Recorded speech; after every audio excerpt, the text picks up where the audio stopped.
श्री गणेशाय नमः। नमस्कार मित्रों, मेरा नाम है ज्योति। एस्ट्रो तत्व चैनल पर आपका अभिनंदन है।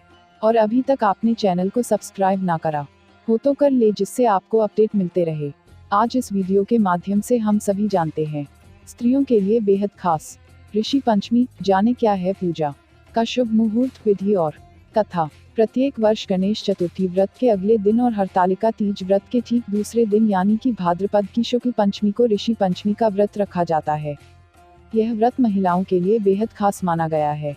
हिंदू पौराणिक मान्यताओं के अनुसार कहा गया है कि इस दिन व्रत रखने वाली सुहागिन महिलाओं को मनचाहे फल की प्राप्ति होती है। इसके अलावा इस व्रत के बारे में यह भी मान्यता है कि यह उत्तम फलदायी व्रत अनजाने में भी की गई गलतियों से मुक्ति दिलाने के लिए उत्तम माना गया है। भारत में कई जगहों पर ऋषि पंचमी को भाई पंचमी के नाम से भी जाना जाता है। इस व्रत में सप्त ऋषियों की पूजा का विधान बताया गया है। इस साल यह व्रत 23 अगस्त 2020 दिन रविवार को मनाया जा रहा है। क्या है ऋषि पंचमी का शुभ मुहूर्त? ऋषि पंचमी के दिन पूजा करने का शुभ मुहूर्त। पंचमी तिथि शुरू 19:55 22 अगस्त 2020। पंचमी तिथि खत्म 17:05 23 अगस्त 2020। इस दौरान आप ऋषि पंचमी की विधिवत पूजा करके और कथा को सुनकर अपनी मनोकामना पूरी कर सकते हैं।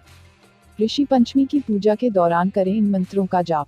कश्यपोत्रिक भरद्वाजो विश्वामित्रोय गौतम जमदग्निर्वसिष्ठिश्च सप्तते ऋषयः स्मृता गृहणन्त्वद्य मया दत्तं तुष्टा भवत में सदा।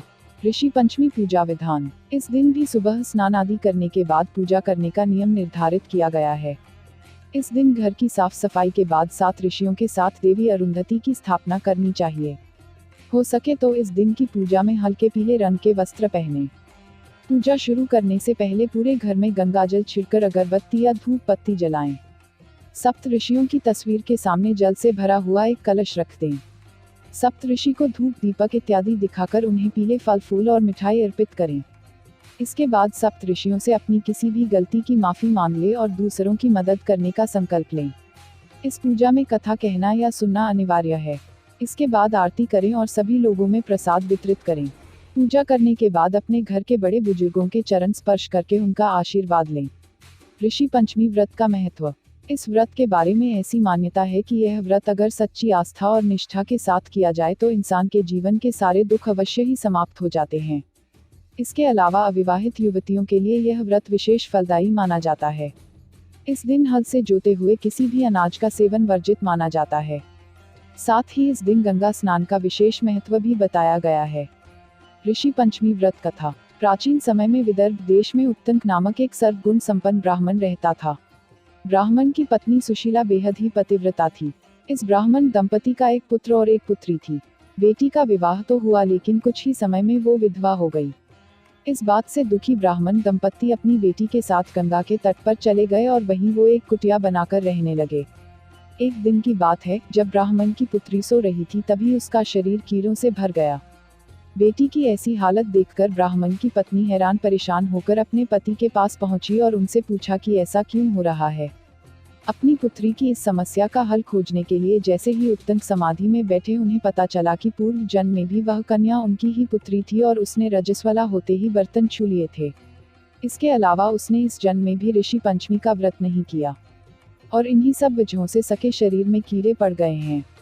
ऐसे में सभी ने यह निर्णय किया कि पुत्री से ऋषि पंचमी का व्रत कराया जाए, जिससे उसे अगले जन्म में अटल सौभाग्यशाली होने का वरदान प्राप्त हो। यहाँ जानने वाली बात यह है कि धर्मशास्त्रों के अनुसार रजस्वला स्त्री पहले दिन चांडालिनी, दूसरे दिन ब्रह्मघातिनी तथा तीसरे दिन धोबिन के समान अपवित्र होती है और वह चौथे दिन स्नान करने के बाद शुद्ध होती है।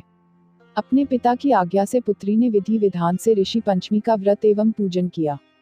कुछ ही समय में इस व्रत के प्रभाव से वह सारे दुखों से मुक्त हो गई और अगले जन्म में उसे अटल सौभाग्य का भी वरदान प्राप्त हुआ।